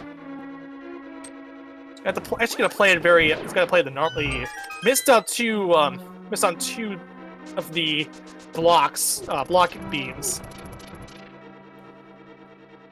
But if done correctly, you can just breeze through it. You put a block on the left. You put the Samari block on the left, facing left, and then explode it, and then go hold upright, and then swing your sword at the last whiz robe, and that's a really clean room. It's one of the most, arguably the most trivial one. It's not as typical as people are making that to be, but it's really fun. And okay, so Technolink is stalling here because if you climb up the stairs when the jingle goes off, the door jingle comes up, then you despawn all the sprites in the room, and that includes Moldorm 2. And when I mean all the sprites in GT, if you know how to hover, which is a trick where you have to do 30, you have to do this, you have to press the A button really quick in 30 frames. You just have to mash your face into the A button repeatedly, and then you magically hover. It's a really tricky thing, and it's not hard to hover, but the timing is really, really tough. But if you hover there, then Aga 2 will also despawn. You have to go do the entire climb all over again. And Moldorm 2 is down for Technolink. Tempered swords, silver arrows, red meal, half magic, and it's going to open up Moldorm 2 chest because why the heck not? Gain 50 rupees. But even then, if he didn't bother to check Moldorm 2, he would have been locked and loaded, and either way, so there you go. On to Aga 2. One of our chat members, Orange Koopa, giving a good answer. You have to hold the controller with your left hand like a remote, and you gotta rub the A button, you have to use a certain layout. You have to achieve the one. You have to re-grab the button. Re-grab the button, the A button, for at least one frame, and then as you're holding down, you gotta keep doing that over and over and over. You cannot let go of the A button for more than one frame, otherwise you're gonna fall. And Technolink taking down Aga 2, and all he's gotta do now is fight a pig, and that will be the end of his seed.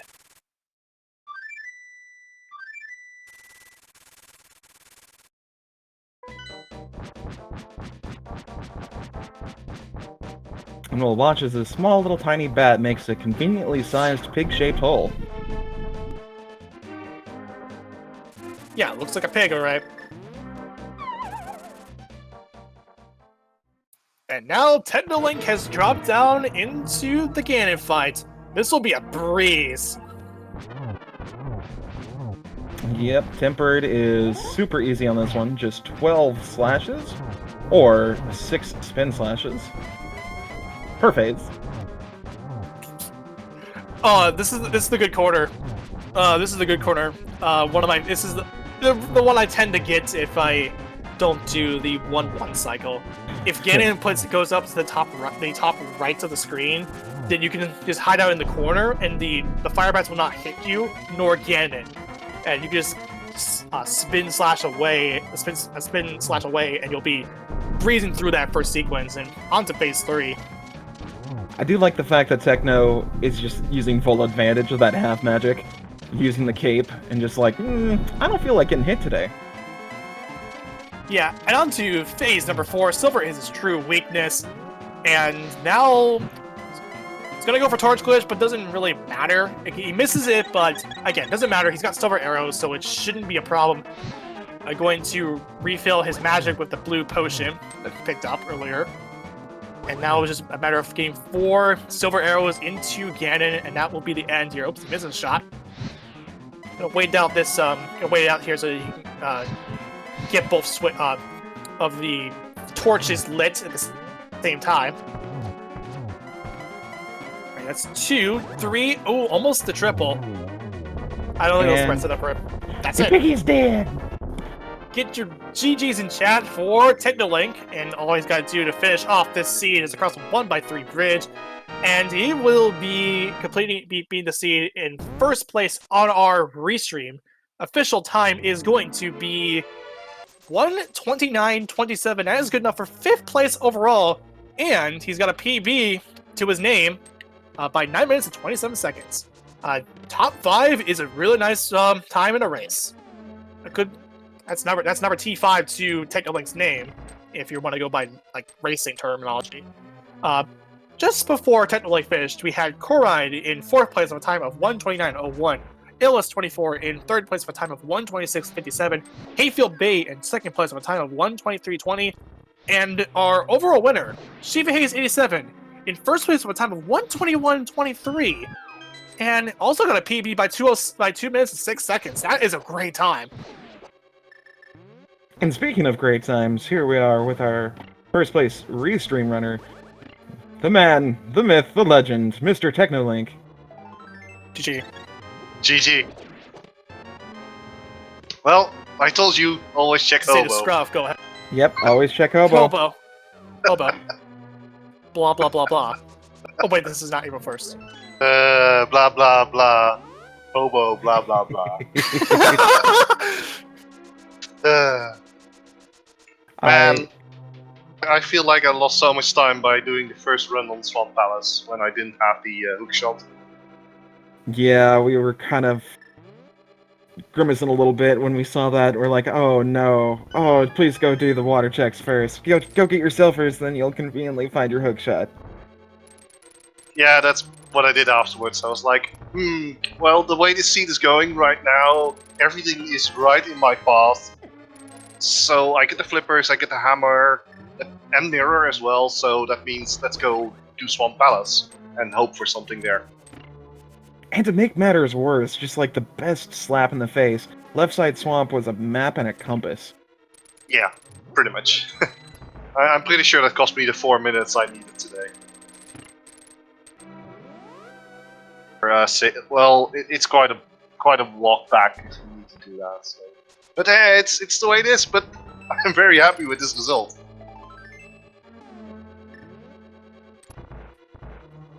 Yeah, I'm glad. That's one of the probably the best thing to. Like, it's a good time. Top 5 is nothing to shake a stick at.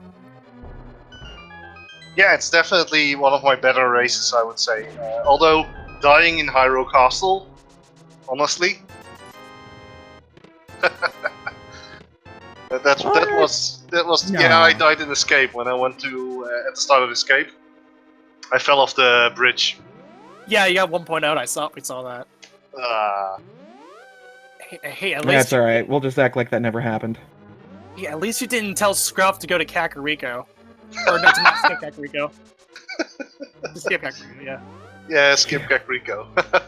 Good lord, yeah, this Kakariko is so much kinder than the other. It gave me a sword, right?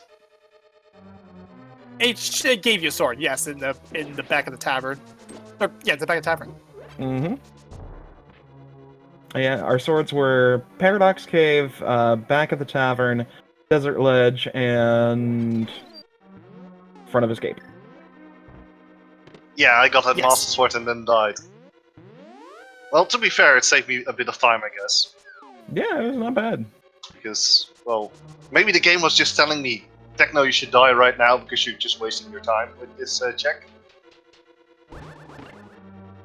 But it was definitely one heck of a... It was a very strange seed, let's put it like that. I did not expect things to be like... When I went into Ice Palace, or rather when I... First, when I came out of pod, I was considering going into Eastern, just to check the first few chests. And then I was like, yeah, well... I also don't want to go up the mountain towards Tower of Hera and Turbo Rock, because if I can do Tower of Hera last, I can route it in really easily with the Ganon entrance, GT entrance, and then finding finding the crane right after you hookshot back, which was more of a Hail Mary. Mm-hmm. And then, as I was climbing GT, I didn't see people finish, so I was getting a bit nervous at that point.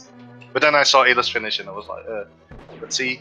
I saw people finish, and then I was like, yeah, I know I'm on the right track. Yeah, going through some of the routing decisions in this seed was actually quite entertaining. For the most part, it was a really straightforward seed. After you guys got Dark World access, I mean, it just led you guys to everything that was necessary. But that last little bit, just before you guys found Titan's Mitts and the Moon Pearl, we were still debating, okay, is this an Aga seed? Because it's giving you the care package. Yes. But Well, only one person actually checked Lumberjack Ledge, and sadly, I was mistaken on it. But care to guess what was up there? I would assume Shovel or something? Yeah, it was Shuffle. I at first thought it was Kane, and then I was sadly surprised to find out it wasn't. Yeah, I mean, that was really the only thing that could come to mind which you would be sad about, Suka. Yeah. Oh man. Yeah, I was actually considering just sequence breaking Arinin to get to Dark World, because I knew that the lamp had to be somewhere and I didn't want to go and look it up, for instance, in Eastern Palace. And then I found the Mitts, and yeah, well, that was all she wrote. Yeah, that lamp was a really odd location too, especially since we got an early cape and then we found the hammer on Stumpy. I mean, that should kind of give you an idea as to where it was. Early Cape, Hammer, Stumpy, Spike Cave. Bingo. Yeah, that would make sense. I was under the impression it would be either in Swamp Palace, because we got Flippers, Hammer, and Mirror, or it would be in Palace of Darkness in the bottom chests, because we got Fire Rod. I do love that version now that we've got 31 rolled out. Well, has been for quite some time, but I love that we can find a lamp in a dark room as long as it's got a torch in it. Yeah, I like it.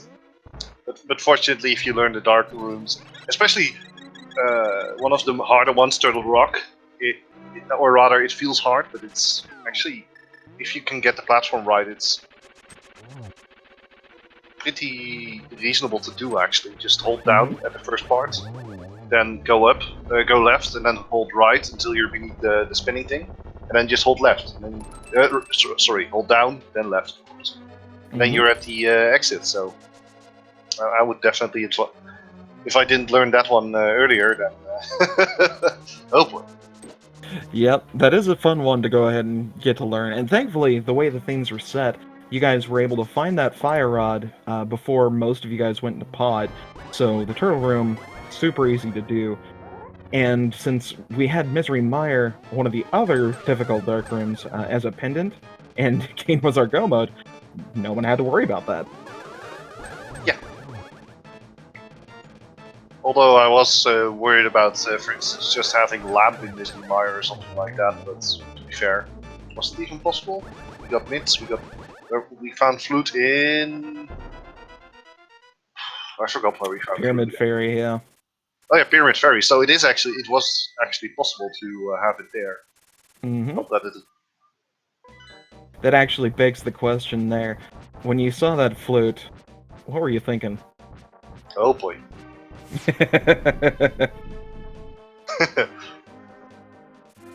Well, it's a. At the very least, I knew that I was going to finish off pot because I had Fire Rod and Silvers and Hammer. I know the dark rooms in pot pretty well, and especially the last couple of checks there in pot with the turtles are pretty doable. Although I lost quite a bit of time there. That one What's is... for Soul Call? Yeah. It's really hard for Soul Call. Trying to get through the. Trying to get through this room. You have the boost. You can just dash through it, but you got that. Oh no, yeah. There you go. Those Helmosaurs are just so rude, dude.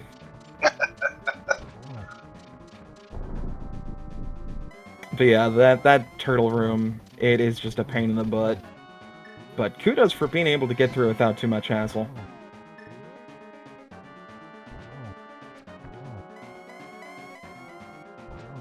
Ooh, and I think that was actually a gold slash that Chloe got in there. But yeah, Chloe was able to go ahead and take down the big pig, so slap those GGs in chat. We've got this little bridge to go over, and it looks like Chloe's gonna finish. So excellent. Yep. Chloe's finished 11th place with a time of 1:39:40. Yeah, second place on the restream, 11th overall. Before Chloe Power had finished, we had Nils and Alex in 10th place with a time of 1:37:45. Ink Nun in 9th place with a time of 1:35:48. Irritable Penguin in 8th place with a time of 1:35:30. Also improving their PB by 18 minutes and 37 seconds. Very nicely done, getting into that the sub 140 territory. And Beacon, in 7th place with a time of 1:33:08, and IE Flowers in 6th place with a time of 1:32:45. And while we're doing that, SoCal is on the Ganon fight. Ooh, very nice. Hi, Chloe Power, GG. We're gonna wait till SoCal finishes their Ganon fight. Nice. Yeah, GG's on that, man.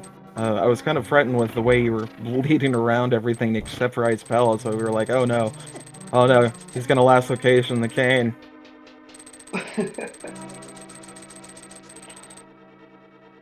Yeah, we'll get into that in here in just a sec. Second phase is done with SoCal's Big Pig fight. Moving on to the third, and just gotta dodge these fiery bats. Ooh, good. Didn't get hit off the edge.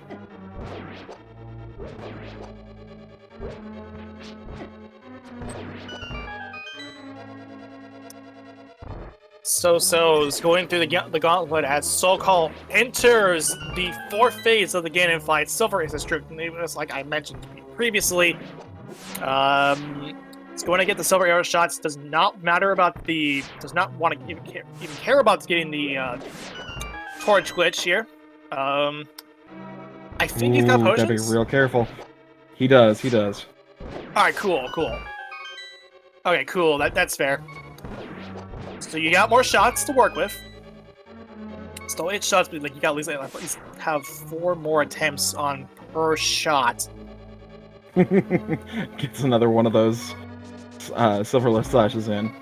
Ooh, That's gets a it, nice double. Get your GGs in chat for SoCal 2044, and they will be finishing 3rd on the restream. We'll get the official time in pretty soon as Sobs enters the Lambo 2 flight, and SoCal 2044 finishing 3rd place on the restream with a time of, in 12th place overall, with a time of 1:42:22 official SRL time, and also getting a new PB of their own by 5 minutes and 20 seconds.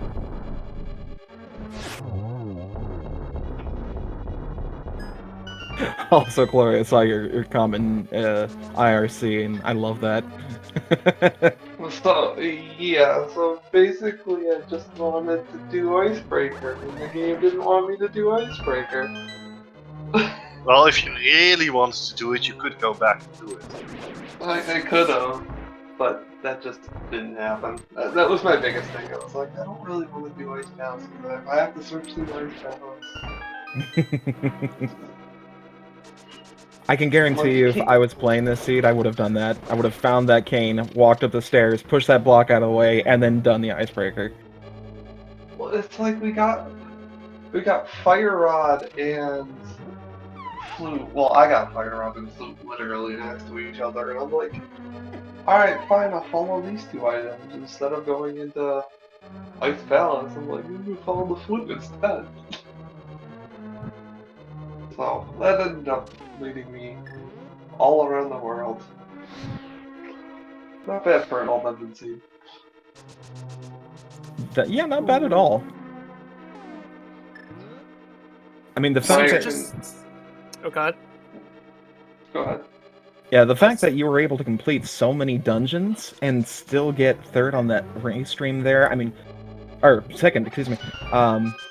It's amazing because 139 is a fantastic time for any type of open seed, and you were close to doing in all dungeons on this one. I mean, it did kind of throw everything at once. Earlier in the game, it gave us a bottle and the bug net, and then the waterfall of wishing gave us a fairy.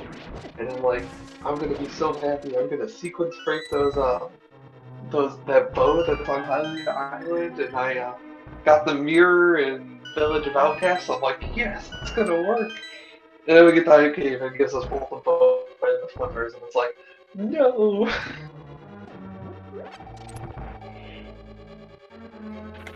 Yeah, I was gonna ask about how you like that cave there. The cave was pretty dang nice to us. I know, but the seed just didn't want me to show off, so I'm like, okay, whatever. We're gonna just keep going. Yeah, I mean, it was a good seed overall. It threw a ton of stuff at you. Moon Pearl was, I mean, Mushroom Moon Pearl. That's pretty typical. You get a Mushroom Pearl, it usually has something on it.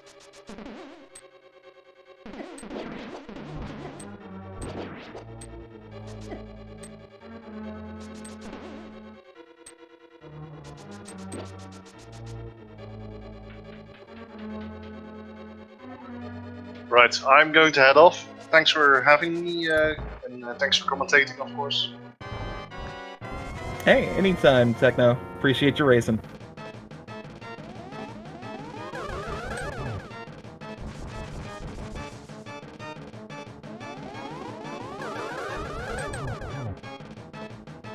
Yeah, if you guys are enjoying what you're seeing, please feel free to go ahead and click those links and give these guys a follow.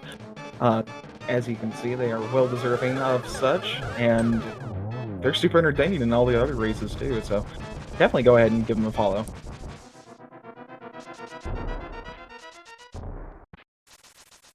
But yeah, Chloe, that flute, oof.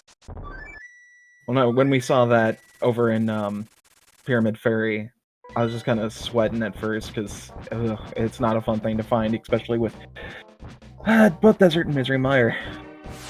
It was a logical flute, but definitely did not want to get at this seed. Also, hello, so-called 2044 G. Once we can hear you, or you can get your mic, the mic on so-called. It'll get there eventually. Yeah, well, So's on the Ganon fight, so... Hey, that works.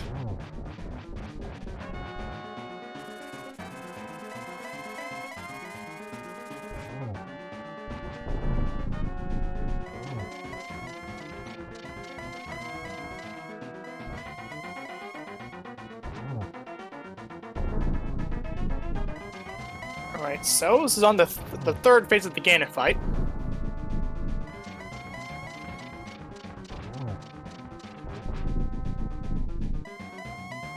And as I say, that phase 4 is ready to go still versus Druid Weakness.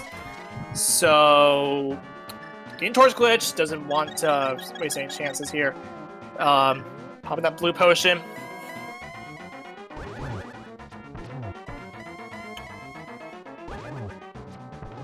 Alright, that's 2 hits in.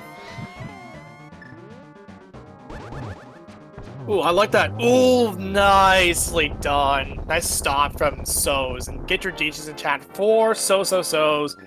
And they will be finishing 4th on the race team. We'll get the official SRL time in as soon as he crosses the bridge. They cross the bridge, I don't know. But So's being 4th on the race stream with an official SRL time of 1:48:38, and it'll be good enough for 14th place overall, and also another PB. This time, 13 minutes and 55 seconds, breaking into the sub 2 barrier. Trying to get past the sub 2 barrier.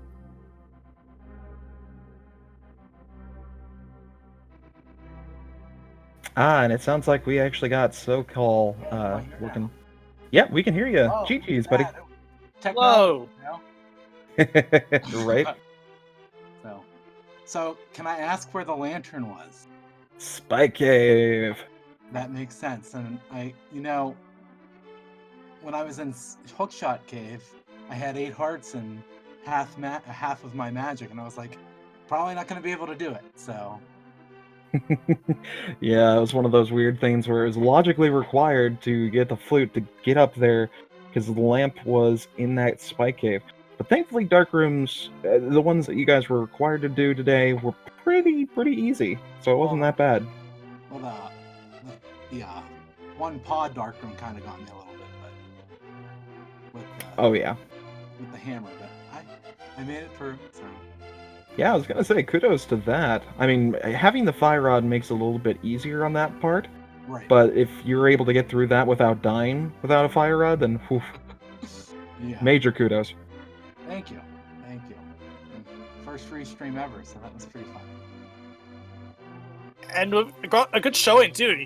You passed the 145, the sub 145 barrier. Yeah, it was pretty good. Definitely a good show, I'll say.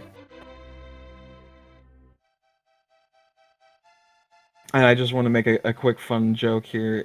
Since everyone else decided to pick a Pokemon Sprite, you were the only one that didn't. Oh, we are welcomed by So's. GG, Hello, So's. So's. GG. So, what was your thoughts on the scene? It was really good. It was really fun. I was a little nervous. It's the first time I've been restreamed, and I just wanted to... Basically, I'm really interested in seeing the 4 up against each other after this. But yeah, I made a couple of mistakes here and there, but the seed was great. And a really good showing too for your first time on the race stream as well. You broke past the sub 2 barrier, which is very nice, and also breaking past the sub 150 barrier, which is sub 150 barrier. That's really good for your first outing. Yeah. Well, I normally play a lot on planes, but can't really do that at the moment. So there you go. Oh boy. I was super pleased with the Mothula fight. Very happy with that. Very nice. I was just mentioning to SoCal, the sprite choices in this seed was actually pretty fun. Everyone was choosing to be Pokemon except for him. Except me. I didn't get the message. I didn't get the memo. So, you guys were all his Pokemon and he was the trainer. that is true. That is true. That's a good one. There's a Lucario one. You could have chose that one. And why did Samaria have to be in Ice Palace? Right? No Icebreaker. Come on. I practiced Icebreaker all night last night and I was ready to do it. That's why I was making fun of Chloe's comment in IRC, because you have to be like so careful not to spoil anything. And so it's like, I wanted to do the thing, but I couldn't do the thing because I spent 20 minutes to look for the thing to do the thing. Yeah, and it's fair too. It's one of the more cool glitches too, but it's one of my favorites. Diver Town's probably my favorite because it's really easy to do, in my opinion, especially with the bomb strat. It's very free if you do the bomb strat and know how to do that bomb strat. It's very free. See, these are all glitches that I haven't really practiced. Like, I tried to get on board with the Ice Palace bomb jump a while ago, and to be honest, I just try and play to logic a lot more than trying to do with the glitches. Yeah, that's how I play too. I more so play with the logic that I don't ever do. I don't really sequence break, but if I do a glitch that it's actually pretty free for me, I'll do it whenever I get the chance to.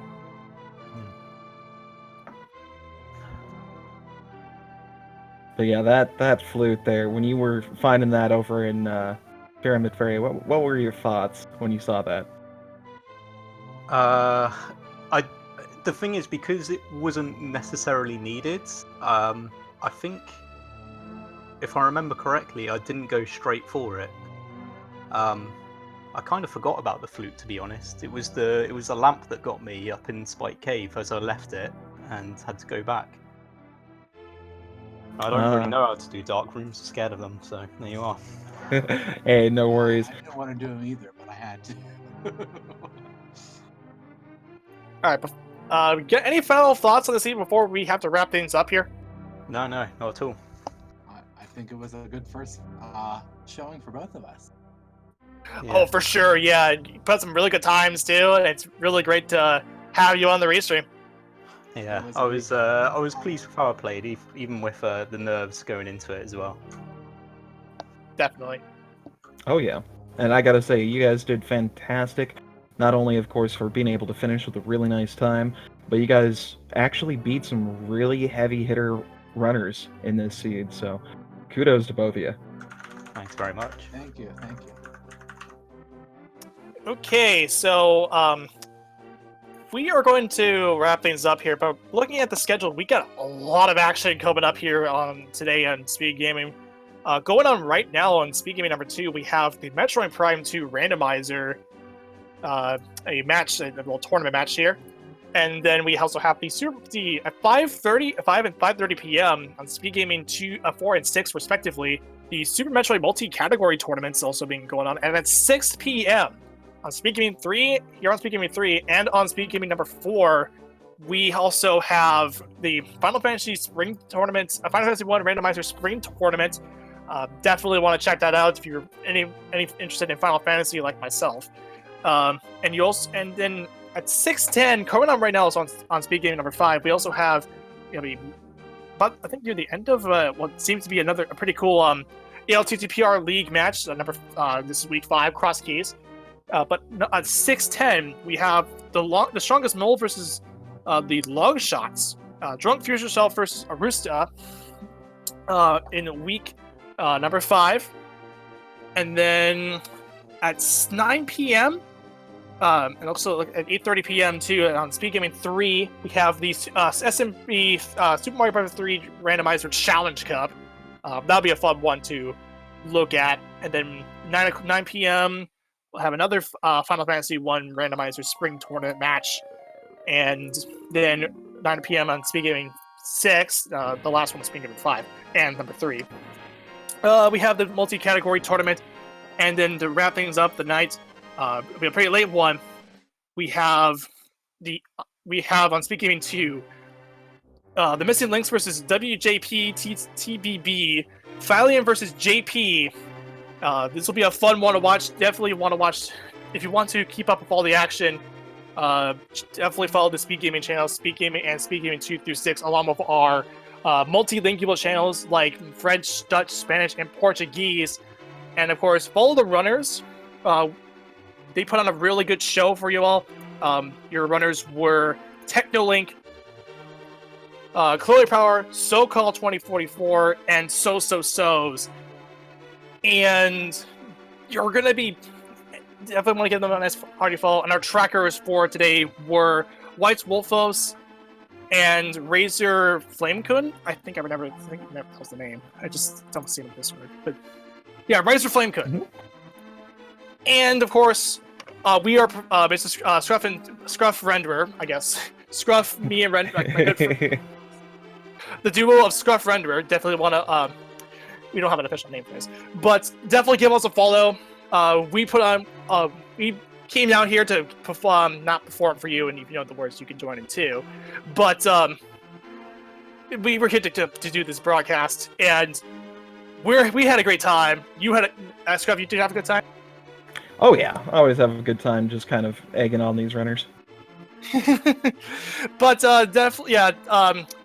Give us a follow too, and until then, may your seeds be as great as the gods of Hyrule, the goddesses of Hyrule, and take it easy. Bye, everybody.